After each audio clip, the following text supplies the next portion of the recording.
Okay, welcome guys to Cooking with Carlos once again. Welcome to my house. We are going to keep showing you a couple of videos here and there whenever we have a chance on how to do things in the kitchen. There's a lot of shows out there that show you how to do dishes, how to go all about making intricate stuff. We're gonna take you to the basics, and today this is how we're gonna start. We're gonna show you a couple of things. We're gonna show you how to cut up a chicken, and we're also gonna talk a little bit about steels. Very important part of your wares that you gotta have at home. Also, we're gonna be using a butcher knife, or a very flexible butcher knife, I should say, to help you out into cutting the chicken. So we're gonna get started so we don't make this any longer. We got a beautiful chicken right here in front of us on a nice little dish. We're gonna take it out, and as you can see in front of me, I have already prepared all of the utensils that I want to use. Why?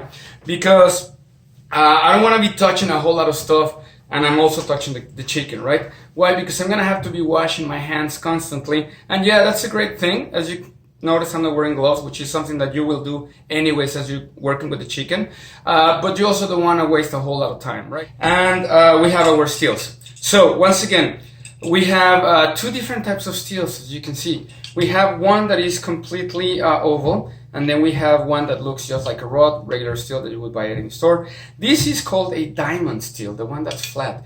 And personal preference for sure, but most of the time I personally like to use the flat one, the diamond steel. Why? Because it gives you more leverage against your knife, and I believe it gives a better edge. And sometimes some of these type of steels have actual diamond dust on them, so it can help in regards to how you sharpen. And also, how you sharpen is very important. Make sure you have a very shallow angle, maybe 5 degrees at the most, and then just very carefully you make a motion towards yourself or outside, whichever one you feel safer. I'm used to doing this. I'm not even looking while I do it, which is the fun part, right? You can impress your friends. Okay. So, plastic bags, 2 containers, one for bones, one for the meat that we're gonna be using. So, here we go. We're gonna do the whole thing, and actually the chicken is a little bit frozen. It has been thawing for a couple of days in the fridge, but it is a little bit frozen because I wanna show you what probably you might encounter while doing this at home. So, remove the trussing mechanism, otherwise known as the string. And now we're gonna start the cutting. So we have here leg, thigh, breast, the middle bone, the breastbone, and then we have the wings, right? So we are gonna start with removing the fat, which is something that we don't necessarily wanna be using for stock or anything like that, but we're gonna put it on the same pile right now. And then we're gonna start with separating the leg and the thigh. We just start cutting here with the skin. And first, try to cut all the skin as much as possible so you can see where you're going. You can see how I'm using my fingers to open the meat up from itself and then finding the bone. So I've come down to the first part of the backbone, and I'm gonna start separating the chicken thigh, following the fat lines that you have in between the bones and the meat. So very carefully, I also want to start feeling where the bone of the back is, and I'm gonna start cutting it and removing it from the back of the leg. Now I'm gonna grab the chicken. You gotta be nice and tight because you want to be one with the chicken. And I'm lifting the leg up so I can see where I'm going. This is where I'm going. You can see it in the other view. And now that I've separated it all the way up to where the bones join, then I'm gonna start cutting right here. And I'm gonna make it all the way to where the bones join again, and I'm gonna pop it. There we go. There's the 2 bones, right? Now I'm gonna finish cutting it, and very carefully, but very secure of what you're gonna be doing, you're gonna rip the thigh away from the chicken. Now, if my butchery teacher would saw me, he would probably kill me now. But what you wanna do is you wanna get the oyster with it. I'm cheating. The oyster is one of the best parts of the chicken, right here, in between the backbone and the thigh. Very, very tasty. Okay, so this piece we're gonna use. Now we're gonna cut the other one, and this time I'm gonna go a little bit faster so we can get to the other parts. So as you can see, again, I'm separating with my fingers, going around. Now that I'm going against the bone. Now that I have it, I'm gonna pop it again. When I don't feel secure, I use both my hands, and then I'm gonna pop it again and take it out. Now, this time, I did get the oyster. There we go, second piece. All right, now we're gonna go to the breast.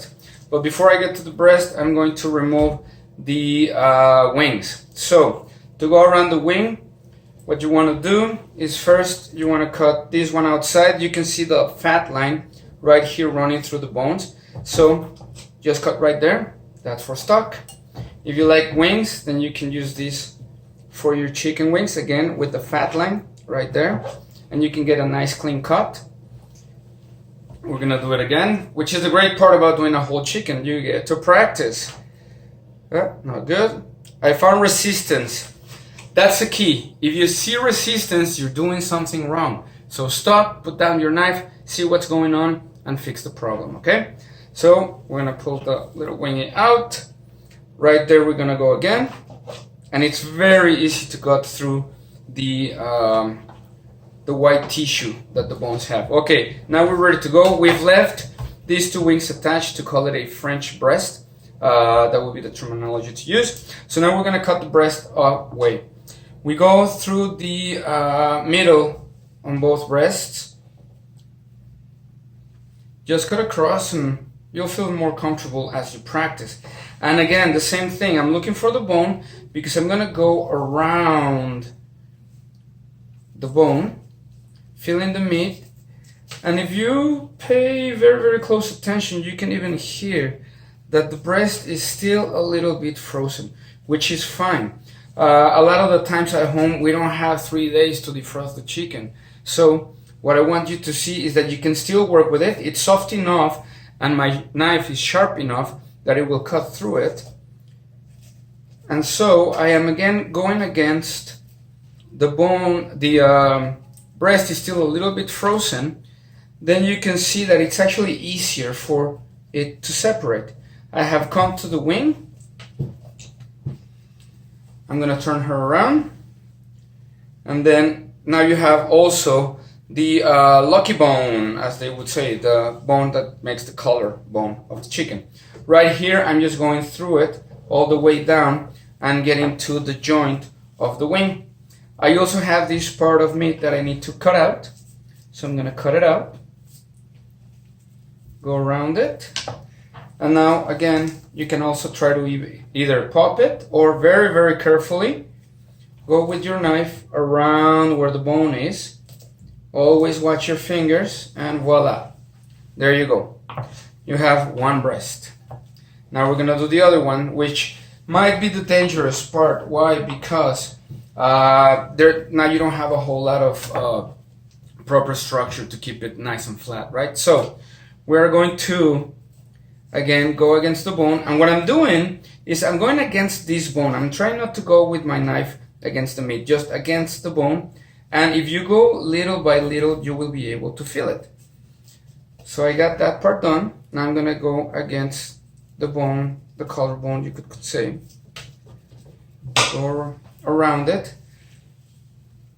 and you can feel right away where the meat is close to the bone. And I'm going around it again, right? I'm almost done.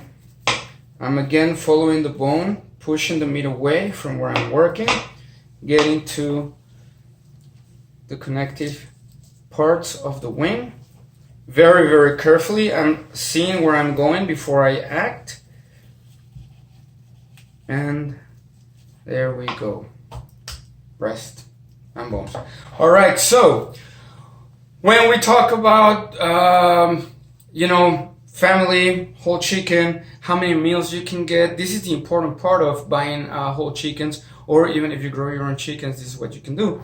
So you have stock here for soups, sauces, anything that you want to do with the chicken bones, right? You can roast them and you can make roasted chicken soup. You can do it with a tomato soup, or you can do it with a barley soup, anything that you want, right? So we have finished cutting up the chicken now, and we are going to show you then all the pieces that we have and what we can do with them. So we have obviously the breast meat. The breast meat has a little gift here called the tenderloin. These you can save for the kids' chicken fingers.